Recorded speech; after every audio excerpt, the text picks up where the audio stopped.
Bon, bah écoutez, bonjour à toutes et tous et bienvenue à cet atelier et merci de cette participation et de votre intérêt pour cet atelier. On espère que l'intérêt que vous avez sera comblé à l'issue de ces 45 minutes et bien entendu, au-delà de la présentation que nous ferons avec Frédéric, il y aura un temps d'échange avec la salle, c'est important et c'est nécessaire. Donc, j'en profite, je me présente puisque Frédéric insiste. Donc, moi, je suis Alexandre Lanoé, je suis le directeur de la Cité de la Mer, qui est un site à la fois culturel et scientifique dédié à l'aventure de l'homme et de l'océan, ou de l'homme sous l'océan, à l'origine, qui est situé à Cherbourg en Cotentin, qui a plus d'une vingtaine d'années, dont on parlera un petit peu plus avant tout à l'heure. Voilà, merci de nous accueillir. Donc je me présente, Frédéric Rose, je suis le fondateur de l'agence Anamnesia, qui aujourd'hui s'appelle Museum Manufactory. On est spécialisé dans la conception, réalisation clé en main de dispositifs culturels essentiellement innovants. Donc pour recontextualiser un petit peu notre présence, avec Alexandre, on s'est rencontrés chez Edeis, que vous connaissez peut-être, puisqu'ils ont émergé dans le secteur de la culture il y a 5 ans en récupérant leur première délégation de service public sur les monuments antiques romains de Nîmes.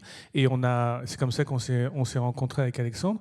Et il y a eu une série de concours, enfin de mise en concurrence de DSP, la ville de Nîmes, la ville d'Orange, la Cité de la Mer. Et vous connaissez la réussite d'Edeis qui a gagné ces séries de DSP.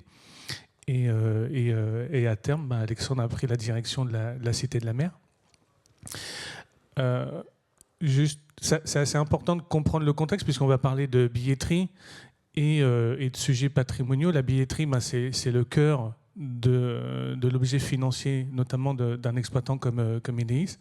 Et donc c'est un sujet hyper central dans l'approche économique de l'exploitation d'un site patrimonial. Et ils nous ont appelés il y a 5 ans parce que Museum Manufactory avait développé 2 compétences assez particulières qu'on retrouve rarement dans les acteurs de maîtrise d'œuvre, notamment culturels.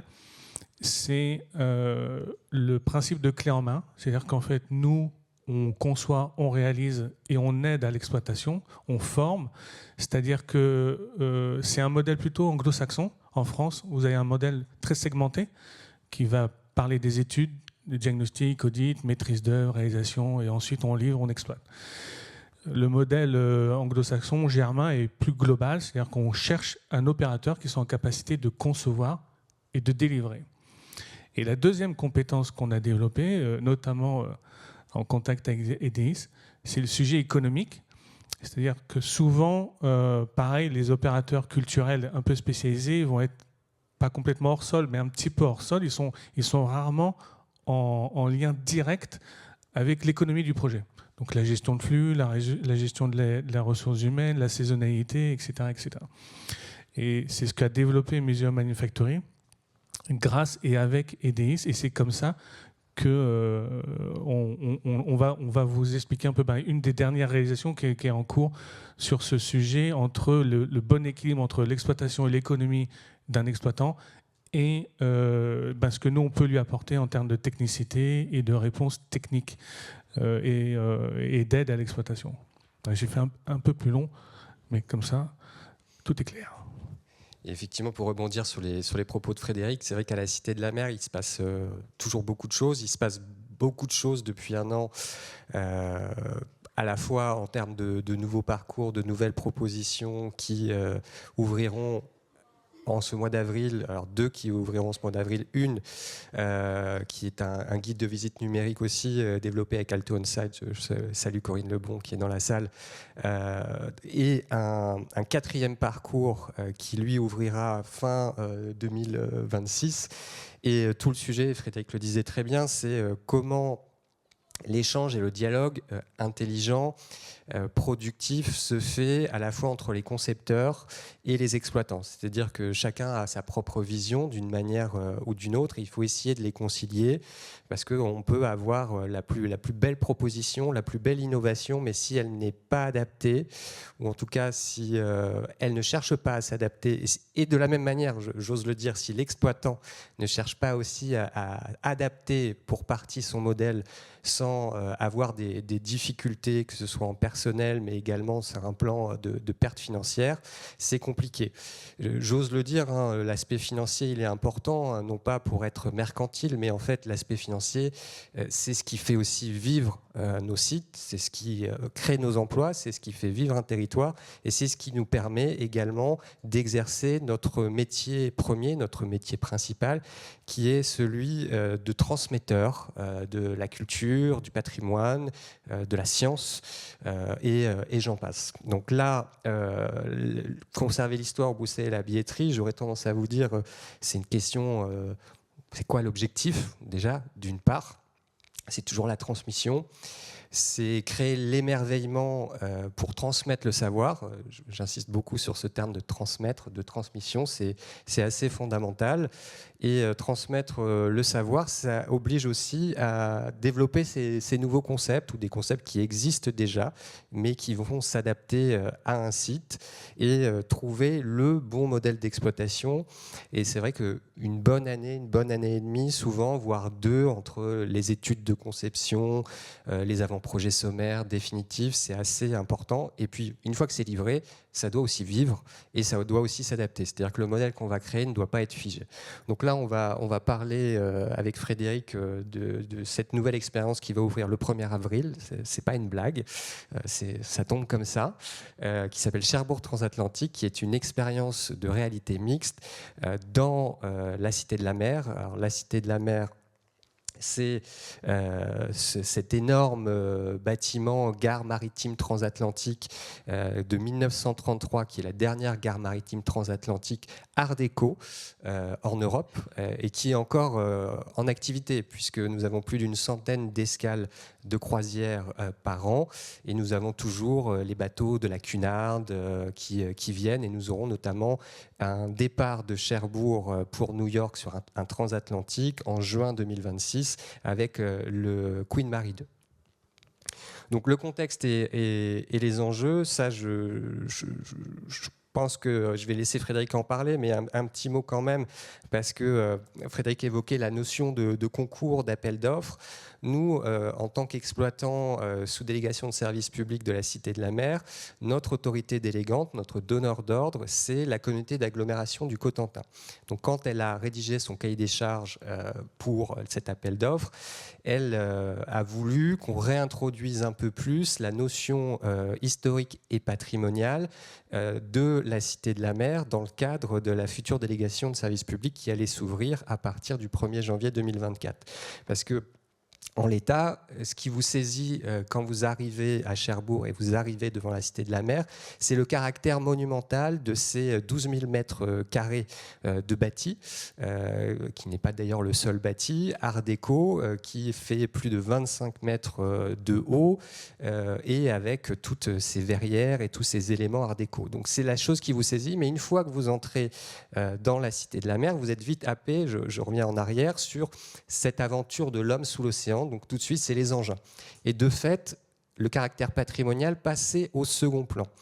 Désormais, avec cette nouvelle expérience, ce nouveau parcours, on va remettre au premier plan le caractère patrimonial, l'histoire même, et même l'histoire actuelle de cette gare maritime.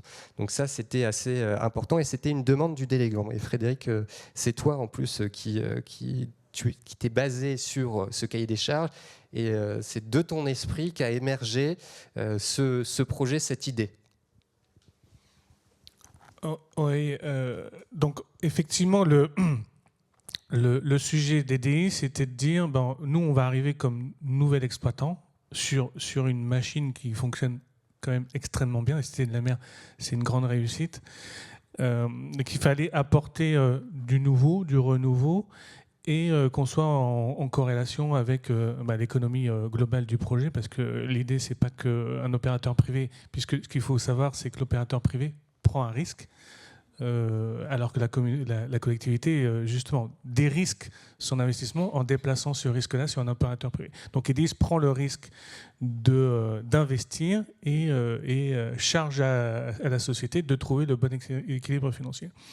Donc nous, ce qu'on fait en tant qu'agence spécialisée, c'est qu'on a une lecture critique de l'existant, et puis on essaye de trouver les pépites à l'intérieur de l'environnement du site, et de savoir s'il y a un endroit, il y a quelque chose qui est sous-exploité, ou quelque chose qui potentiellement pourrait devenir un centre de profit, et qui combine avec une réalité patrimoniale. Juste pour revenir sur le titre de l'atelier, on nous demande de faire un choix entre conserver l'histoire ou booster la billetterie. Il n'y a pas de choix à faire, en fait, on fait les deux. Il faut faire un « et », c'est-à-dire que vous devez conserver l'histoire dans la justesse patrimoniale, dans les règles de l'art, mais en même temps, vous avez un sujet d'attractivité, d'exploitation, de dynamisation, etc. etc. Donc, on va focuser sur un lieu particulier qui est la grande halle maritime qu'Alexandre vous a rapidement esquissé. On est sur 5000 m², on est sur une hauteur de plafond cathédralesque, c'est très très grand. Et il y avait plusieurs sujets. C'était un objet qui était à multi-usage, qui accueillait des salons, qui faisait beaucoup d'événementiels, qui, pour nous, en tous les cas, était d'une valeur patrimoniale extrêmement importante et pas du tout valorisée. Et il a fallu trouver un dispositif qui soit en capacité d'être exploité dans ces interstices de temps, puisqu'il devait disparaître au moment où les salons s'y installaient, et en même temps, il pouvait réapparaître et être en facilité d'exploitation en termes de déploiement. Il ne fallait pas que ce soit très compliqué à mettre en œuvre et ce soit très compliqué à déposer. Donc c'est comme ça qu'on a formulé cette réponse, en tous les cas spécifique. Après, il y a plein d'autres sujets qui se sont greffés, mais dans une réponse à appel d'offres comme ça, il y a beaucoup de sujets qui sont exploités. Celui-ci, c'est, on va dire, le plus gros. Il faut savoir que derrière ça, il y a des investissements qui sont très importants, supportés par EDIS et qui sont sujets à elle. C'est surtout de ne pas perdre d'argent et à minima d'en gagner, quoi. Oui, c'est vrai que c'est assez important, cette notion de salon, d'événementiel dans ces 5000 m² sur cette globalité de 11-12 000 m². C'est assez fondamental pour un site comme la Cité de la Mer, mais aussi pour l'ensemble du territoire de Cherbourg et aussi du Cotentin, puisque d'une part, pour le territoire, il n'y a pas d'aréna ou de centre de congrès dédié, donc c'est le seul espace qui est adapté pour permettre ce genre d'événement pour les entreprises, d'une part, et d'autre part, c'est une source de profit pour la structure de la Cité de la Mer. Je ne m'en cache pas, c'est une donnée publique par ailleurs, c'est environ en moyenne entre 700 et 750 000 euros de chiffre d'affaires par an, avec par ailleurs une équipe dédiée avec 2 ETP qui sont des chargés de commercial et de logistique événementielle.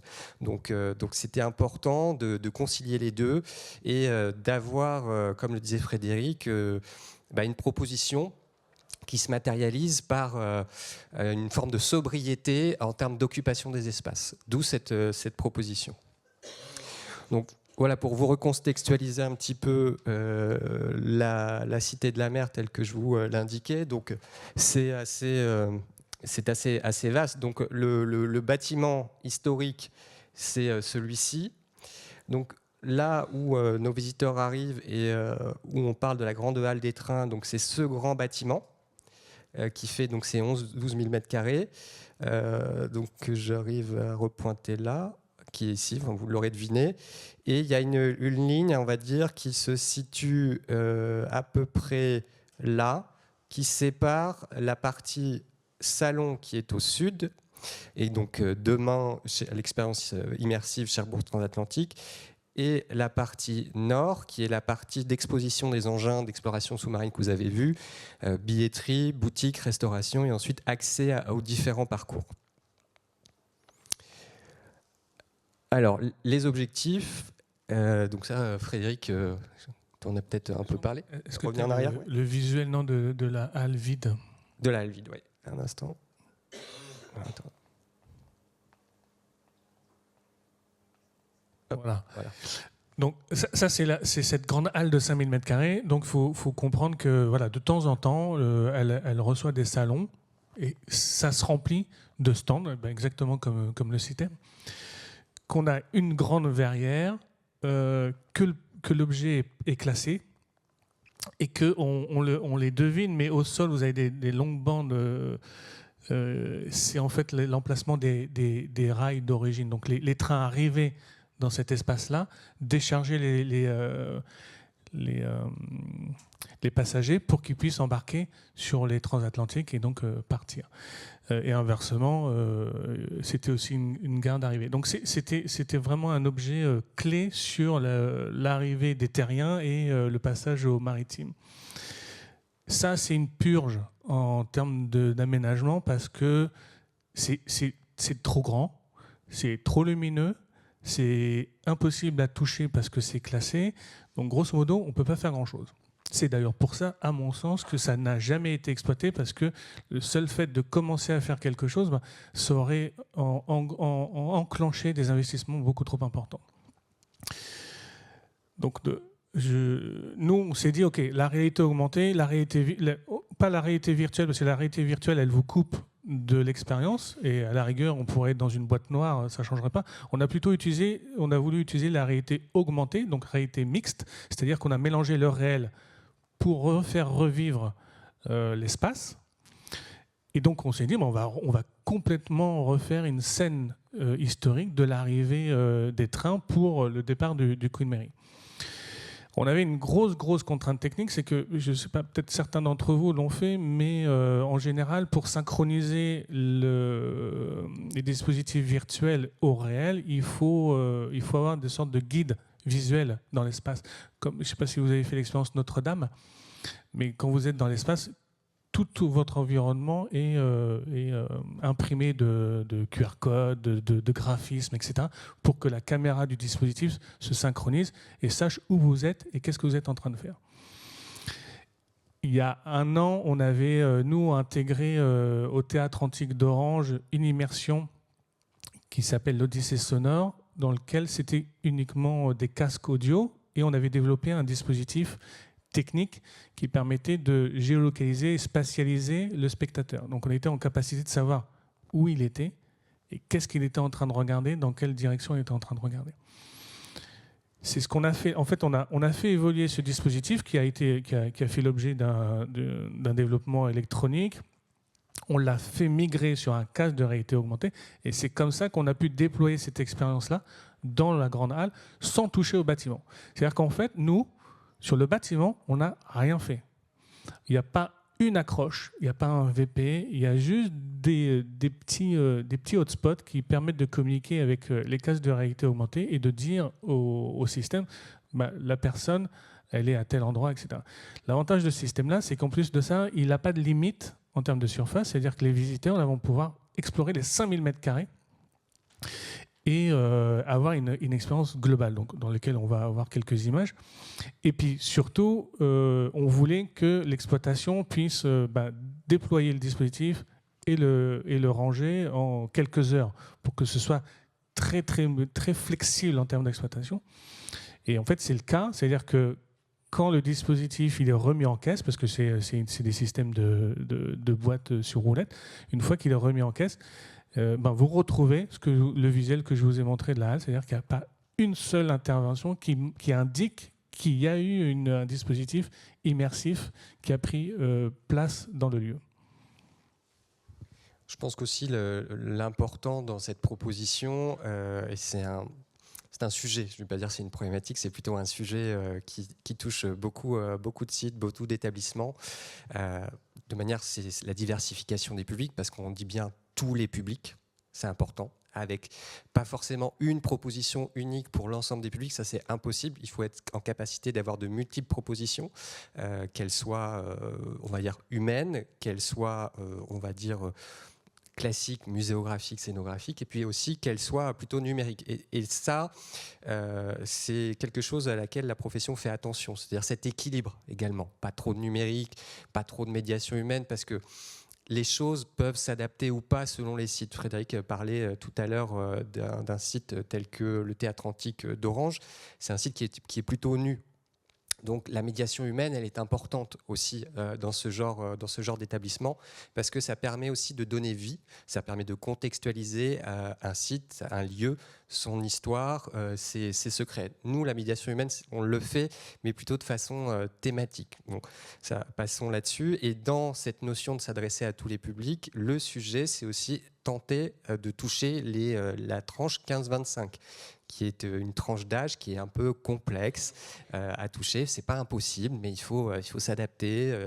C'est une génération qui va vite aussi, donc il faut aussi que la technologie puisse aller vite, s'adapter, parce qu'avant on faisait des choses pour 10 ans, maintenant on se rend compte qu'on fait des choses pour 5 ans, avec toutes les interrogations que par ailleurs ça suscite pour des exploitants, pour des développeurs, en termes d'investissement, en termes d'amortissement aussi, de création de modèles d'exploitation.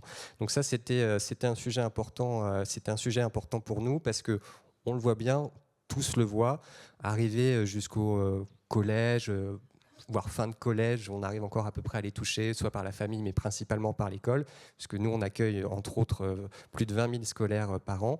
Mais après, on a une forme de gap avec un petit trou d'air et on est obligé de se diversifier. Là, c'était rapidement pour vous remettre un petit peu la contextualisation au-delà de la photo du site tel qu'il est organisé. Donc vous voyez toute cette zone vide. Alors, elle ne l'était pas encore jusqu'à hier, parce qu'on avait le salon de l'habitat de Cherbourg-en-Cotentin qui vraiment prenait toute la surface. Mais aujourd'hui, souvent, voilà, vous avez un portique qui est mobile, ce qui nous permet d'adapter nos espaces. Puisque aujourd'hui, quand on était en format salon de l'habitat, ce portique était poussé ici.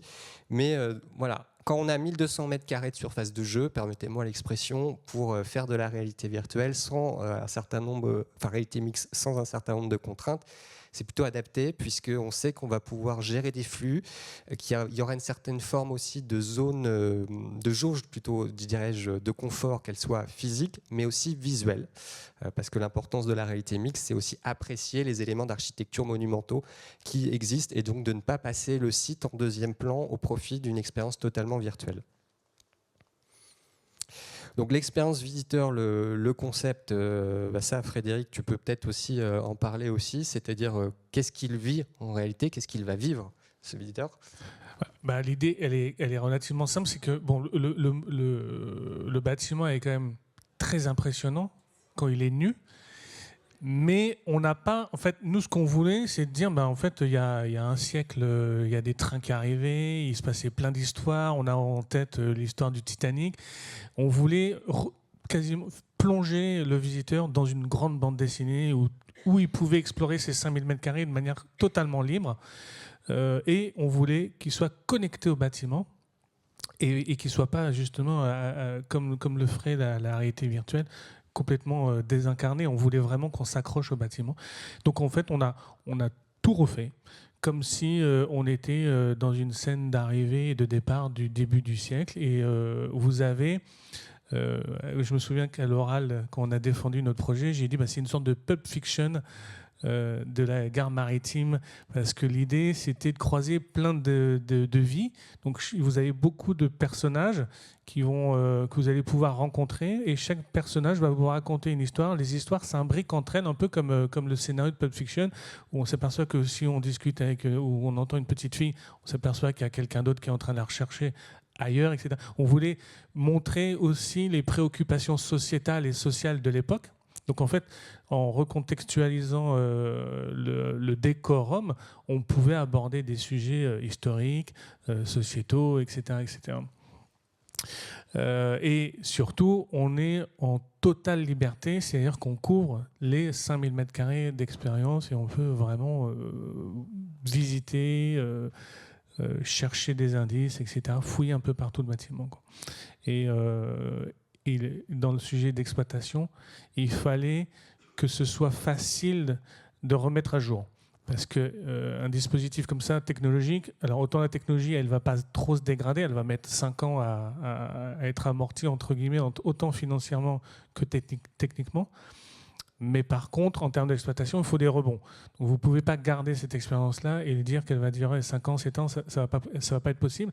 Donc il fallait qu'on soit en capacité d'offrir à la Cité de la Mer une feuille de route de mise à jour de scénarios qui pourraient être injectés dans le système et qui pourraient faire l'objet de thématiques particulières s'il y avait un anniversaire, par exemple, de la libération, ou si on était sur un autre sujet, etc. Donc l'idée, c'était qu'on offre aussi un outil.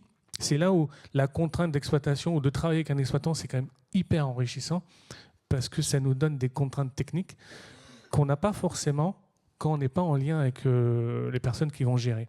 Souvent, les concours de maîtrise d'œuvre, c'est géré par des collectivités. Ils ont un fantasme de ce qu'ils veulent offrir au public, mais ils n'ont pas une conscience réelle de comment ça va fonctionner au jour le jour, avec quelle personne, et comment la communication va faire des rebonds dans le temps, etc.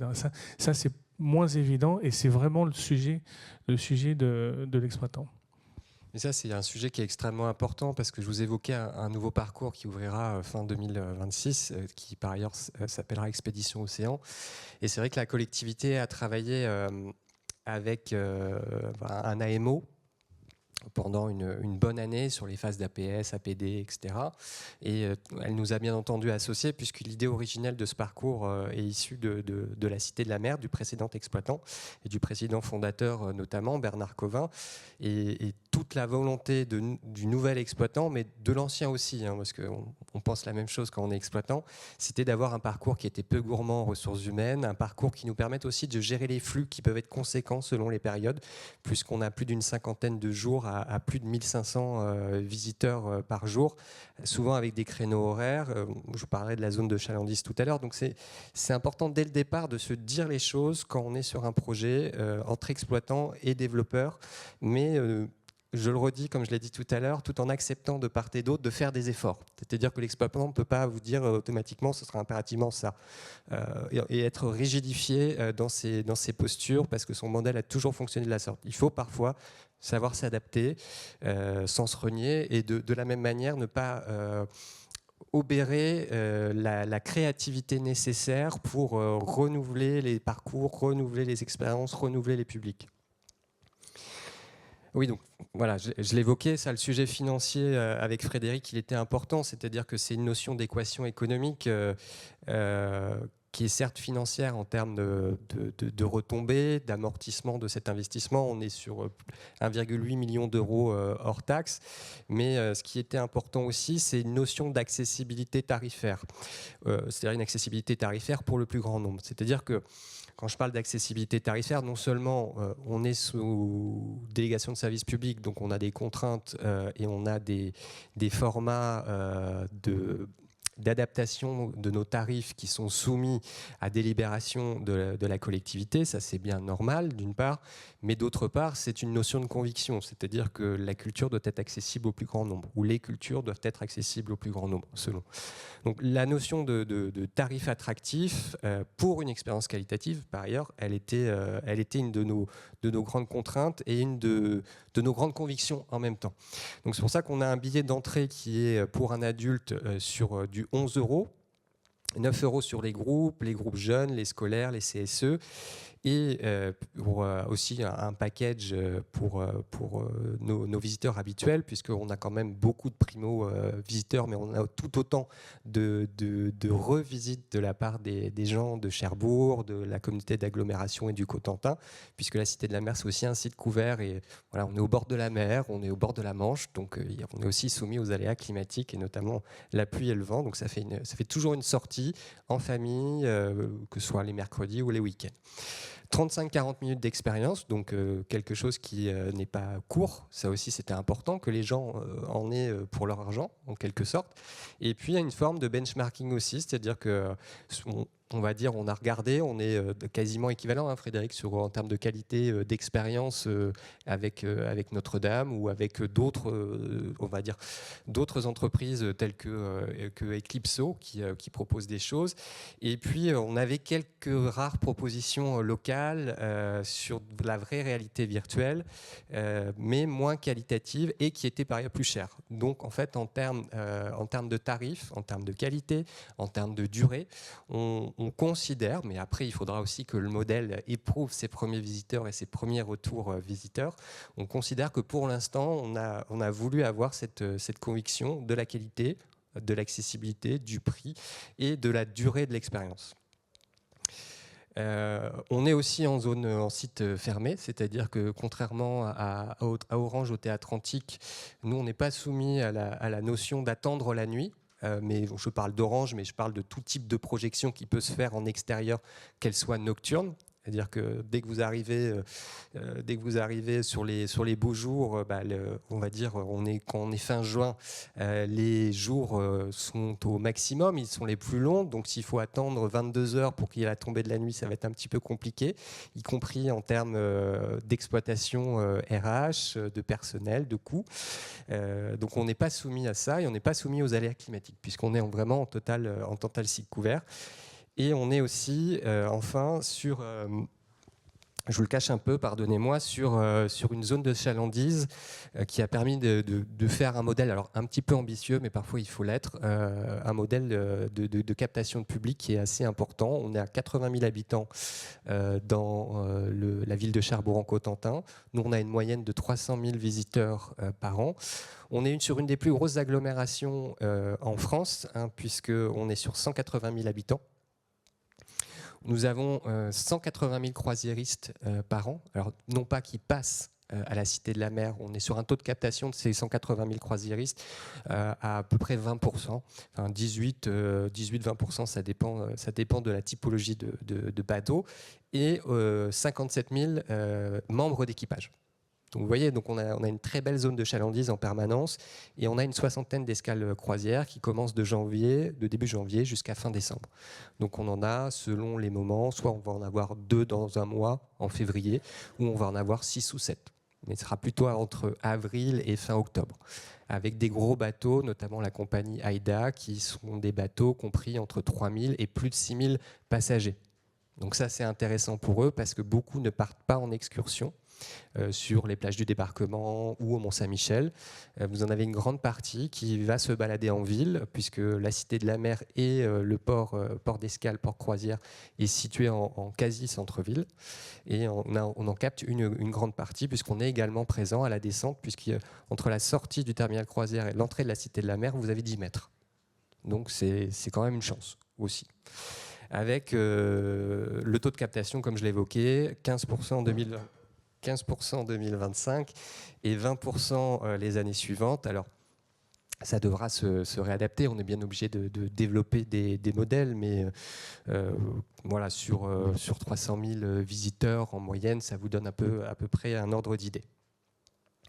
En termes d'organisation, vraiment, de manière beaucoup plus pratico-pratique, là, on vous livre le modèle, hein, mais bon, en même temps, c'est toujours utile de voir, d'avoir des retours d'expérience sur comment a été imaginé quelque chose. Je vais pointer. Vous n'avez pas toute la grande halle, en fait. Donc aujourd'hui, quand vous entrez, vous vous retrouvez dans cet espace. Là, vous voyez au fond, vous avez un grand portique avec une énorme bâche qui sépare cette partie-là où il y a les engins d'exploration sous-marine et la partie de 5000 m² qui est de l'autre côté. Donc concrètement, sur la photo, on entre par ici et on se retrouve dans cette zone. Et derrière les portiques, c'est là où tout va se passer.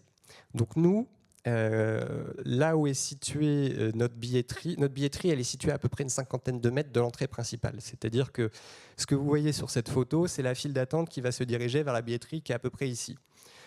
Donc il y a quand même un peu de chemin à faire avec des visiteurs qui sont toujours pressés, dirais-je. Il y a un peu de chemin à faire si vous devez aller chercher votre billet ici, potentiellement attendre. même si la gestion des flux se fait bien, et ensuite retraverser la Grande Halle.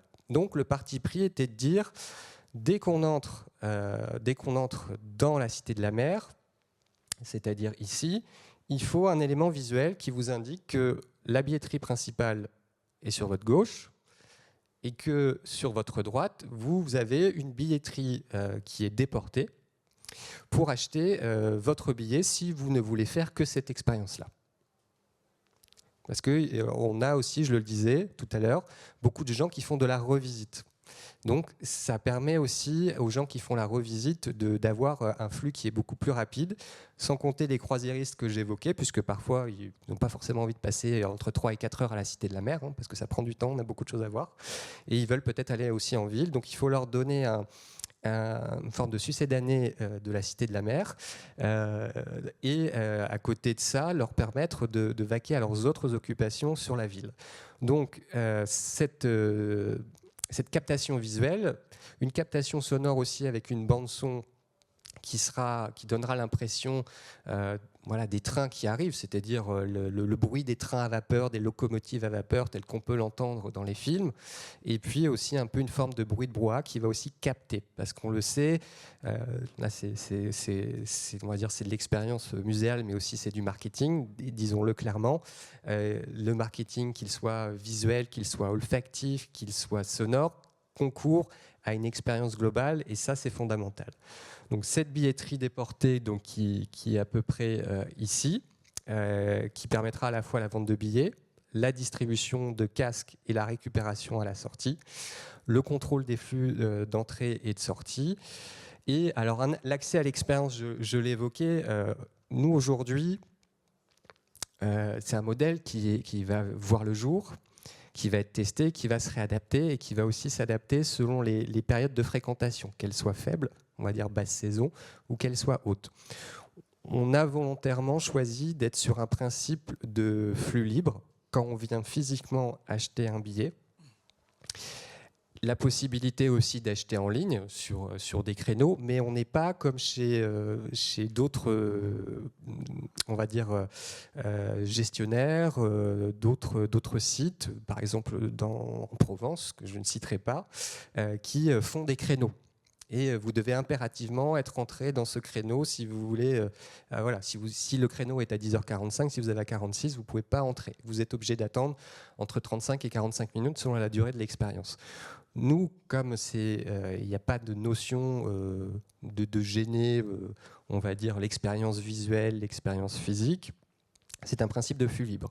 On ne s'interdit pas pour l'avenir, et notamment sur les périodes estivales avec les très grosses journées, parce que j'évoquais tout à l'heure plus d'une cinquantaine de journées à plus de 1500 personnes, mais c'est une quinzaine de journées à plus de 3500 personnes, et c'est une dizaine de journées sur l'été notamment qui sont à plus de 4000 personnes.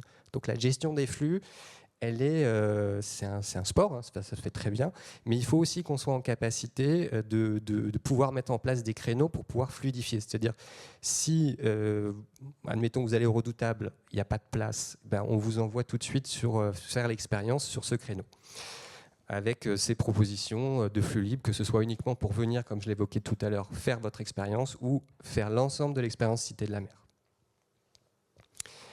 La timeline, ça, Frédéric, peut-être que tu peux en parler. Je ne sais pas si c'est hyper intéressant pour notre sujet, mais c'est la timeline de quoi? C'est la timeline, c'est-à-dire c'est grosso modo quand on prend son casque ici et que ça commence, qu'est-ce qui se passe? Ok, je ne sais pas. Il se passe des trucs d'enfer. Mais je voulais juste revenir sur la billetterie. Pour un exploitant, quand vous lui dites que la nouvelle attraction ou le nouvel espace va devoir créer une nouvelle billetterie, c'est une cata. Parce que son BP, il se casse la gueule, en fait, direct. C'est contre nature, enfin, en tout cas, dans un ADN d'exploitant, de dire je vais créer de la billetterie à chaque endroit où il va falloir créer un billet. C'est vraiment difficile. C'est pour ça que je trouve que c'est admirable les sociétés qui vont sur de la délégation de service public, parce que le service public, il faut prendre les objectifs et l'ambition de la collectivité et essayer de trouver un équilibre économique. Moi, je suis prestataire, je viens, je vais vous raconter une histoire extraordinaire, je vais facturer, je vais partir. le sujet d'Alexandre, il n'est pas là. Le sujet d'Alexandre, c'est de dire, bon, moi, il faut que je trouve un équilibre budgétaire sur l'exploitation. Et c'est vrai que là, on est obligé de faire une deuxième billetterie. Il n'y a pas d'autre moyen. Mais ça veut dire que l'attraction, au moment où elle ouvre, elle est déjà en négatif. Donc, elle doit faire un travail de se remettre à l'équilibre et ensuite de commencer à être profitable. Donc, je trouve que c'est vraiment des enjeux extrêmement importants en termes d'économie et à nous d'essayer de trouver le maximum de solutions. Donc, non, je ne peux pas trop vous dire qu'est-ce qui se passe. Sinon, il faut venir la tester. Ouais. Voilà, c'est tout ce que je veux dire. Grosso modo, c'est imaginez, je vous le fais rapidement, vous êtes à Montparnasse, vous êtes gare de Lyon, à Saint-Lazare, peu importe, et vous êtes plongé dans cette ambiance de quai de gare, de brouhaha, d'effervescence, des différentes ambiances sonores, d'imaginer ce que racontent certains écrivains, d'imaginer vous asseoir sur un banc dans une gare et de voir toutes ces vies et penser voilà, qu'est-ce qui s'est passé, qu'est-ce qu'ils font, etc. En fait, là, on ne l'imagine pas, on vous le présente. C'est-à-dire, il y a un chef de gare, il y a un jazz band qui part aux Amériques, il y a des personnes qui fuient l'Europe de l'Est, puisqu'on est en 1937 dans cette expérience, donc on est 2 ans avant le début de la Seconde Guerre mondiale, avant le début aussi de l'invasion de la Pologne par l'Allemagne. Donc on est dans ce contexte art déco, mais plutôt proche de la fin de cette décennie où il y a la montée des tensions, la montée des nationalismes et la montée des différents pourvoirs tels que Mussolini, Hitler ou autres. Voilà, grosso modo. On est puisqu'on est sur 1200 mètres carrés, je l'évoquais, avec 1200 mètres carrés, mais concentré sur 800 mètres carrés très principalement, on a 100 casques en tout. 100 casques, c'est notre jauge de confort à la fois physique pour ne pas se percuter les uns les autres, mais aussi une jauge de confort visuel, puisqu'il faut bien imaginer que dans votre casque, vous avez une caméra qui vous permet de voir les éléments d'architecture et en même temps, vous avez cette incrustation de personnages, de locomotives à vapeur qui viennent. Donc, il faut que votre expérience, elle soit la plus appréciée possible. 25 spares. C'est important, je le précise en tant qu'exploitant, les exploitants dans la salle doivent le savoir quand on crée quelque chose. Il faut des spares, parce que s'il faut recommander du matériel, ça prend du temps. Et donc, on perd un nombre de places à vendre si on a des casques en moins ou tout équipement technologique en plus. La billetterie mobile, qui est un mobile, Frédéric l'évoquait, parce qu'elle doit pouvoir bouger par rapport au salon.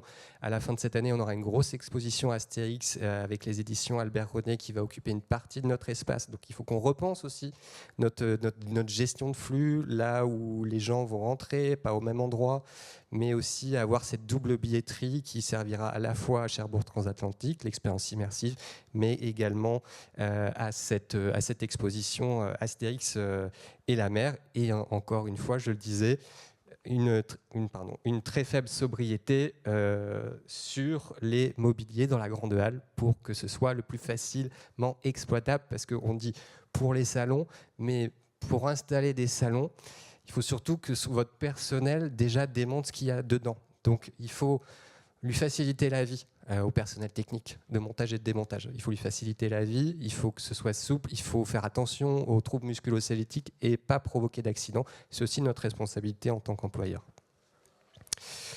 Là, la billetterie telle qu'elle leur ressemblait.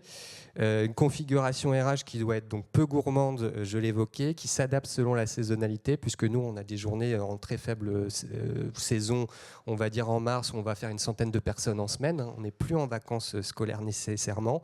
On aura plus de monde les week-ends que les semaines. Elle doit s'adapter à la gestion de flux, faire de la surveillance. Et puis, on a aussi de la vidéoprotection. On installe des caméras dans cette grande halle, puisque notre personnel billetterie déporté n'est pas forcément un personnel qui est habilité au premier secours ou qui est habilité SIAP. Ça, c'est un peu les moutons à 5 pattes, on le sait. Donc, nous, on a fait le choix d'installer une caméra de vidéoprotection. Donc, s'il y a le moins de problèmes, nous, les agents SIAP qui sont dans notre PC sécurité vont directement intervenir auprès des personnes qui ont eu une difficulté. Donc, on est entre 3 et 5 postes qu'on mutualisera, puisqu'on a notre billetterie centrale, notre billetterie déportée, mais aussi quand on veut visiter le Redoutable, qui est notre sous-marin, ex-sous-marin nucléaire lanceur d'engins, On a une jauge de 160 personnes, donc on fait une gestion de flux avec une distribution d'audio guides, ce qui nous permet de gérer les flux. Donc vous voyez, c'est une gymnastique RH, c'est une gymnastique intellectuelle qui est permanente et qui est absolument importante chez les exploitants. Frédéric l'évoquait. Bon, là, on l'a évoqué, nos équipes sont formées, on a nos stocks, on adapte nos horaires. Et surtout, on jongle en calendrier entre quand est-ce qu'on ouvre à l'exploitation de la réalité mixte, quand est-ce qu'on loue au salon. C'est-à-dire qu'on doit penser en termes de billetterie, on dit beaucoup gagner de l'argent avec cette billetterie, mais en même temps, il ne faut pas négliger à la fois nos clients historiques, parce qu'on est sur une zone, on est en bout de ligne un peu à Cherbourg, c'est une forme de presqu'île. Donc on a des très grosses entreprises aussi, Orano, Naval Group, qui sont des partenaires, qui sont des clients de nos espaces de congrès, de notre grande halle. Donc il ne faut pas non plus perdre cette possibilité qu'on offre à nos clients historiques ou à nos nouveaux clients. Et le choix est cornélien entre la billetterie d'un côté sur notre cœur de métier et de l'autre la location de nos espaces événementiels.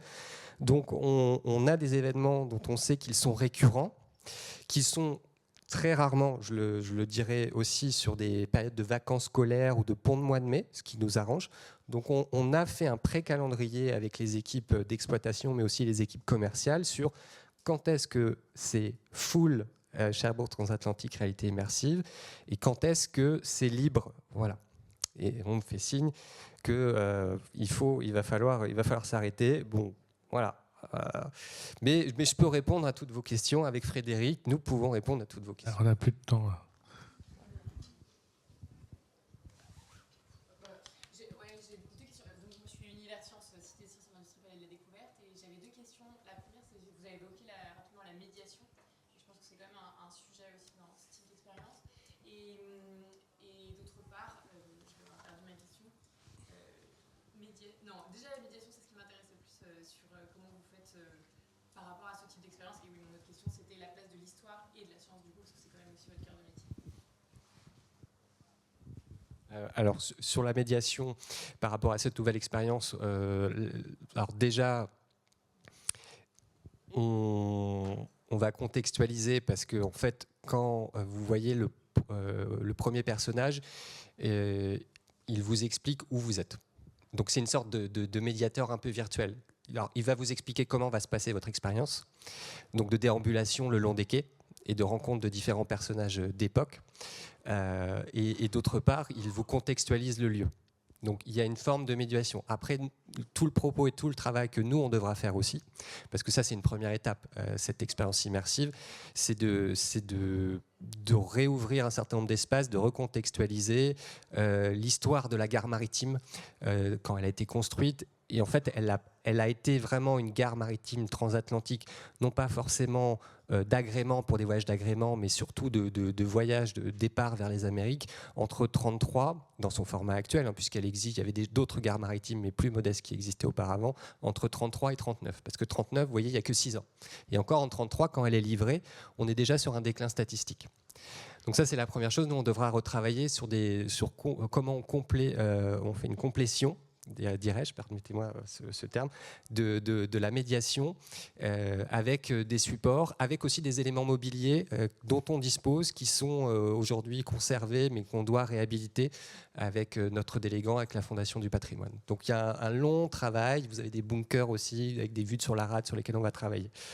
Sur l'histoire, en fait, on a la chance dans notre site d'avoir une équipe culturelle composée de 5 personnes, dont 2 documentalistes recherchistes, avec des archives à disposition, des archives numérisées, et puis un certain nombre de partenariats existants. Donc il y a eu un gros travail de fait entre les équipes de Frédéric et les équipes chez nous pour être le plus proche possible de l'histoire, avec soit des personnages qui ont existé dont on a le nom, René Levavasseur, donc qui est le concepteur de la gare maritime transatlantique, mais d'autres bâtiments à Cherbourg, des personnages d'époque dont on n'a pas forcément le nom, mais dont on a la photo et qu'on a recréé, comme le chef de gare, et puis des personnages, on va dire, d'époque liés à l'époque, mais dont on n'est pas sûr forcément qu'ils aient existé. Donc il y a tout ce travail, mais qui s'est voulu le plus scientifique et le plus proche possible.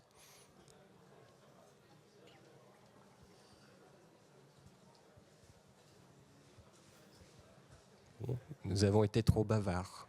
Ouais, c'est fini. Vous nous permettez? Non. Bon, mais on est disponible. Hein. Voilà. Merci. Merci beaucoup.